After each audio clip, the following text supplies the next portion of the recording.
What if the world's most powerful military fought for nearly 20 years, spent billions of dollars, sacrificed more than 58,000 of its own soldiers, and still couldn't achieve victory? Before we begin, answer this in the comments. Do you believe the Vietnam War could have been avoided, or was it inevitable? This is not just the story of a war. It is the story of a divided nation, a battlefield hidden beneath endless jungles, young soldiers sent thousands of miles from home, families torn apart, and decisions made in Washington that changed the course of history forever. For millions of people, the Vietnam War became a nightmare that lasted for decades. This is the complete true story of one of America's most controversial wars. Long before American helicopters filled Vietnam's skies, before napalm scorched its forests, before millions of soldiers marched into battle, Vietnam had already spent generations fighting for its freedom. For centuries, Vietnam had been ruled by foreign powers. The Vietnamese people repeatedly fought to preserve their identity, culture, and independence. Then, during the 19th century, another powerful empire arrived: France. French colonial forces gradually conquered Vietnam and incorporated it into what became known as French Indochina, together with Laos and Cambodia.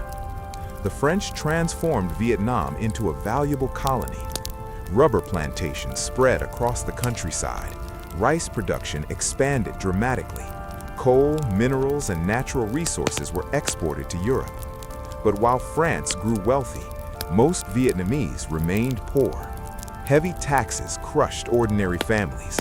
Many farmers lost the land their ancestors had owned for generations. Millions worked under harsh conditions for little pay. The gap between rich colonial rulers and ordinary Vietnamese grew wider every year. As resentment spread, so did the dream of independence. Everything changed during World War II. In 1940, after France fell to Nazi Germany, Imperial Japan occupied Vietnam. Although French colonial officials technically remained in place, real military power now belonged to Japan. The Vietnamese suddenly found themselves living under two foreign rulers at once. Food shortages became severe. Entire villages struggled to survive. By 1945, famine devastated northern Vietnam. Hundreds of thousands of civilians died from starvation. Out of this suffering emerged a revolutionary leader whose name would soon become famous around the world: Ho Chi Minh, a determined nationalist inspired by communist ideology. His goal was simple: an independent Vietnam. No French rule, no Japanese rule, only Vietnamese independence. In 1941, Ho Chi Minh created the Viet Minh, a resistance movement dedicated to fighting Japanese occupation. During World War II, the Viet Minh even received limited assistance from the United States. American intelligence officers saw them as useful allies against Japan.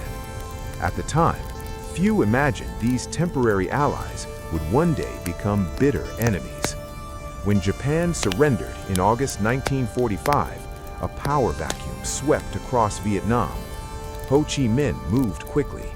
Standing before thousands of cheering supporters in Hanoi, he declared Vietnam independent. For a brief moment, it seemed Vietnam's long struggle was finally over. But France had no intention of giving up its colony. French troops soon returned. What followed became the First Indochina War. For nearly 8 years, French forces fought the Viet Minh across mountains, jungles, and villages. Despite superior weapons, France struggled against determined guerrilla fighters who knew every river, every forest, and every hidden trail. Then came the battle that shocked the world. In 1954, at Dien Bien Phu, French forces believed they had built an unstoppable fortress deep inside a remote valley. Instead, the Viet Minh surrounded them. For weeks, relentless artillery fire pounded French positions. Supply lines collapsed. thousands surrendered. France had lost. One of Europe's greatest colonial empires had been defeated by an Asian independence movement. The victory transformed global history. Later that year, world leaders gathered in Geneva, Switzerland. Their goal was to prevent even greater conflict. The Geneva Accords temporarily divided Vietnam at the 17th parallel. North Vietnam came under Ho Chi Minh's communist government. South Vietnam became an anti-communist state, backed by the United States and its allies. The agreement called for nationwide elections in 1956. Those elections were supposed to reunify Vietnam peacefully, but they never happened. Both sides accused each other of acting in bad faith. As the Cold War tensions spread across the globe, Vietnam became something much larger than a struggle between North and South. It became a battlefield between two competing visions of the future: communism and democracy. Neither side was willing to back down. Neither side believed compromise was possible. The world was moving toward a conflict that would reshape American history forever. And within only a few years, the United States would find itself fighting a war unlike anything it had ever experienced. By the late 1950s, Vietnam was no longer just a divided country. It had become one of the most dangerous front lines of the Cold War. In Washington, American leaders watched Southeast Asia with growing concern. They feared that if South Vietnam fell to communism, neighboring countries would soon follow. This belief became known as the domino theory. Like a row of falling dominoes, officials believed one communist victory would trigger another and another until much of Asia was under communist control. For American presidents, preventing that outcome became a national priority. President Dwight Eisenhower increased military and financial aid to South Vietnam. American advisors began training South Vietnamese soldiers. Weapons poured into the country. But officially, the United States was not at war. That would soon change. South Vietnam itself faced serious problems. Its president, Ngo Dinh Diem, was strongly supported by Washington. But many South Vietnamese citizens viewed his government as corrupt, authoritarian, and disconnected from ordinary people. Political opponents were imprisoned. Religious tensions grew. Rural villages often received little protection from communist insurgents. Meanwhile, in the countryside, a new resistance movement was growing stronger. Known in the South as the Viet Cong, these communist guerrilla fighters received support from North Vietnam. Unlike conventional armies, they blended into villages. By day, some appeared to be ordinary farmers. By night, they launched surprise attacks before disappearing into dense jungles. Roads became dangerous. Military outposts were attacked. Government officials were assassinated. The conflict slowly intensified. American military advisors found themselves operating in increasingly hostile territory. Then came one of the most controversial moments in modern American history. August 1964, the Gulf of Tonkin. The destroyer USS Maddox was conducting intelligence operations off the coast of North Vietnam. American officials reported that North Vietnamese patrol boats had attacked the ship. A second attack was also reported only days later. The news shocked the United States. President Lyndon B. Johnson addressed the nation. Congress responded quickly. It passed the Gulf of Tonkin Resolution. This single decision dramatically expanded presidential authority. Without formally declaring war, the United States now had permission to use military force in Vietnam.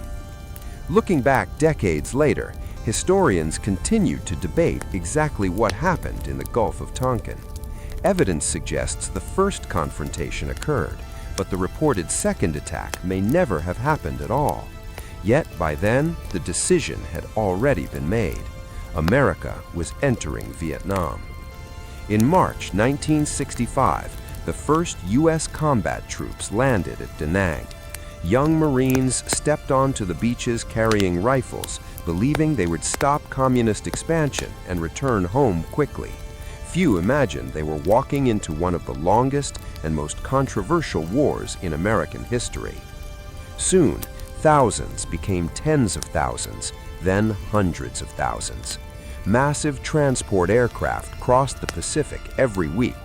Helicopters filled the skies. Military bases expanded across South Vietnam. Entire cities transformed into giant logistical centers supporting the growing American presence. By the end of 1965, more than 180,000 American troops were serving in Vietnam. The war had officially begun. But Vietnam was unlike any battlefield the United States had ever faced. There were no clear front lines, no safe rear areas, no decisive battlefield where victory could easily be achieved.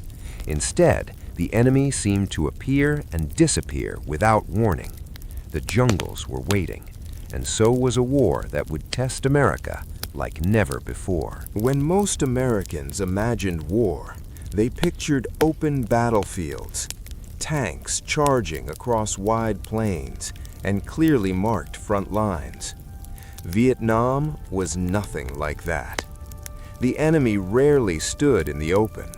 Instead, the battlefield was hidden beneath one of the thickest jungles on Earth. Towering trees blocked the sunlight.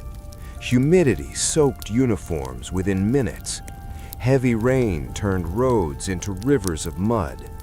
Visibility sometimes dropped to only a few feet. Every step forward carried uncertainty.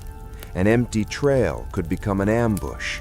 A quiet village could suddenly erupt into gunfire. A harmless-looking rice field could hide deadly traps beneath the soil. The Viet Cong understood this land better than anyone. They didn't need to defeat the United States in one massive battle. They simply needed to survive and make every day costly for American forces. Their strategy relied on surprise.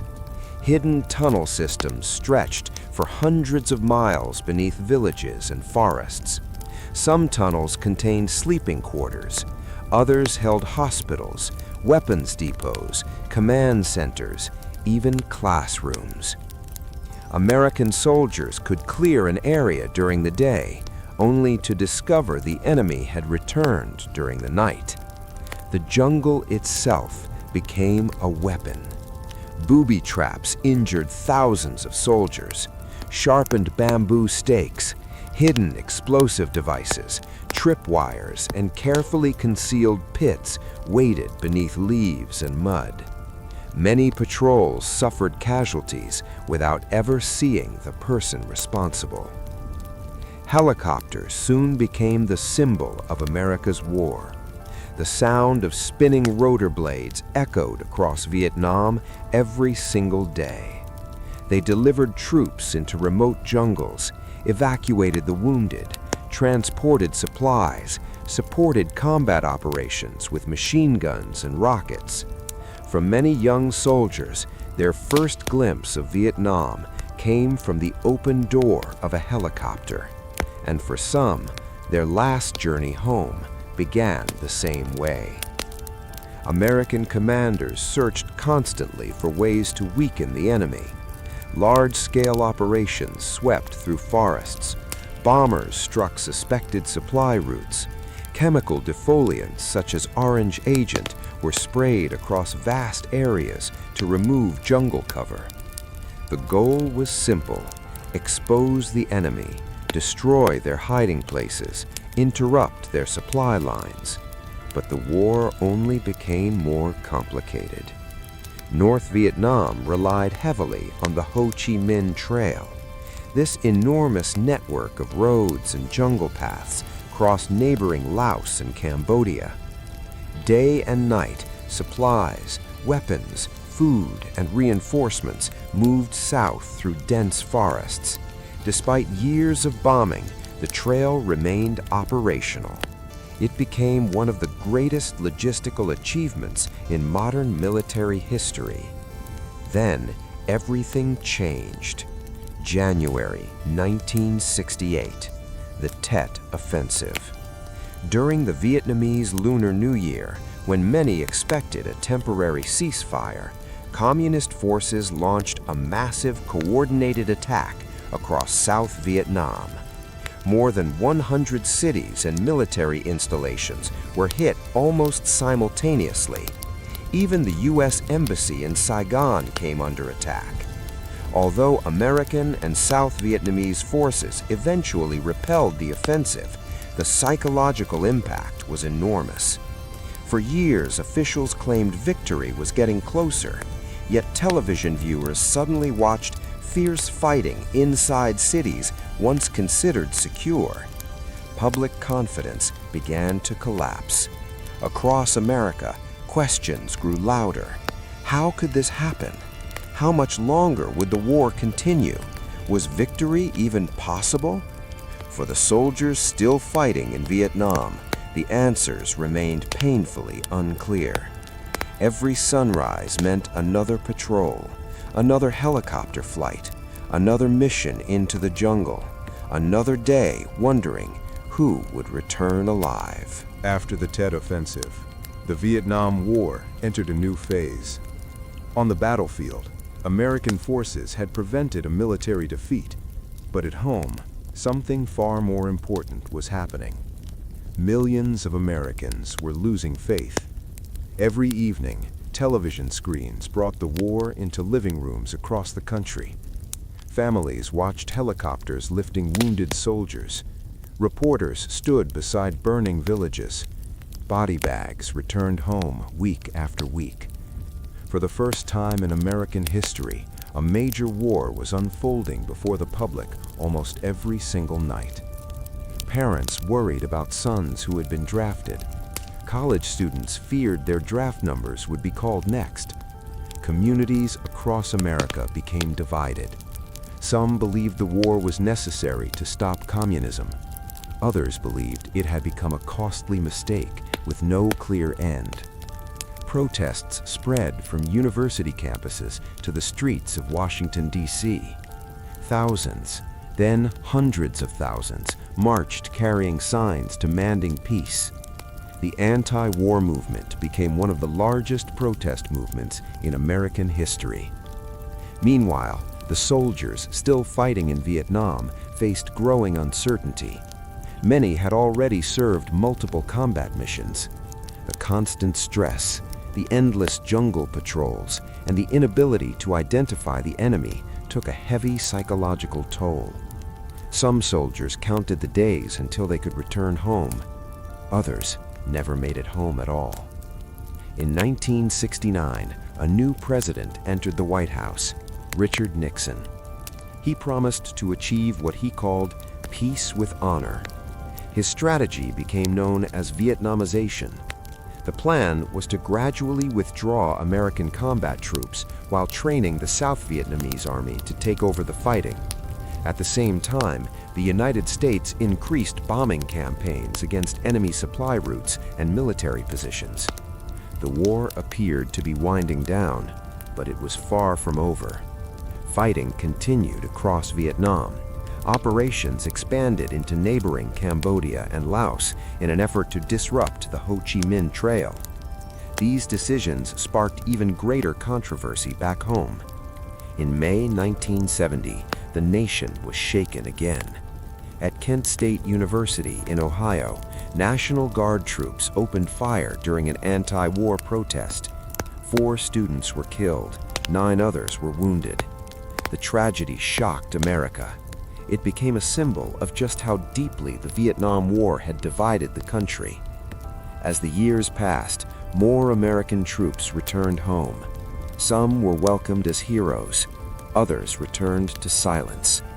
Many veterans carried invisible wounds that lasted long after the fighting ended. Physical injuries could heal, but emotional scars often remained for decades. In early 1973, the United States signed the Paris Peace Accords. most American combat forces left Vietnam. For millions of Americans, it seemed the war was finally ending. But Vietnam itself was not yet at peace. The final chapter was still waiting. By early 1975, most American combat troops were gone. For many people in the United States, the war seemed over. But in Vietnam, the fighting had entered its final and most decisive chapter. Without large-scale American military support, South Vietnam found itself standing alone. North Vietnam had spent years rebuilding its army. Its commanders believed the moment had finally arrived.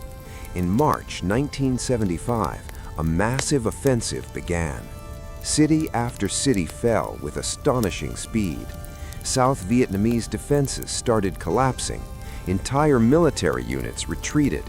Roads became clogged with soldiers, families, and civilians desperately trying to escape. Panic spread across the country. The government in Saigon struggled to maintain control. Every day, North Vietnamese forces moved closer. The capital, Saigon, prepared for the inevitable. Inside the American embassy, officials worked around the clock. Thousands of American citizens, diplomats, journalists, and South Vietnamese allies desperately sought evacuation. Outside the embassy gates, enormous crowds gathered. Many had worked beside American forces for years. They feared that if they were left behind, their future would be uncertain. Time was running out. On April 29, 1975, the largest helicopter evacuation in American history began, Operation Frequent Wind. Military helicopters flew continuously between the embassy and U.S. Navy ships waiting offshore. From rooftops, parking lots, and embassy grounds, people climbed aboard every helicopter they could. Some carried only a small bag, others carried nothing at all. Many left behind everything they had ever owned. One after another, the helicopters disappeared toward the South China Sea, then returned for more passengers. As the final hours passed, the crowds grew larger. The desperation became overwhelming. At dawn on April 30th, 1975, North Vietnamese tanks entered Saigon. One of them smashed through the gates of the presidential palace. Within hours, the South Vietnamese government surrendered. The Vietnam War was over. Nearly 20 years of American involvement had come to an end. The city of Saigon was renamed Ho Chi Minh City. For Vietnam, the country was finally reunited, but the cost had been unimaginable. More than 58,000 American service members lost their lives. Hundreds of thousands were wounded. Millions of Vietnamese soldiers and civilians died during decades of conflict. Entire villages disappeared. Forests were devastated. Families were separated forever. The Vietnam War became one of the deadliest conflicts of the 20th century. For the United States, its impact reached far beyond the battlefield. The war changed foreign policy, military strategy, politics, journalism, and the relationship between the American people and their government. It also changed the lives of an entire generation. Thousands of veterans returned home carrying memories they could never forget. Many struggled for years with physical injuries, emotional trauma, and the invisible wounds of war. Today, the Vietnam Veterans Memorial in Washington, D.C. bears the names of more than 58,000 Americans who never returned home. Every year, families, veterans, and visitors walk beside the black granite wall. Some leave flowers, some salute, some simply stand in silence, because behind every engraved name was a life, a family, a dream. The Vietnam War remains one of the most debated chapters in American history. Some see it as a necessary stand against communism. Others see it as a tragic conflict that should never have happened. But regardless of opinion, its lessons continue to shape the world. It reminds us that wars are not measured only by victories or defeats, but by the human lives forever changed.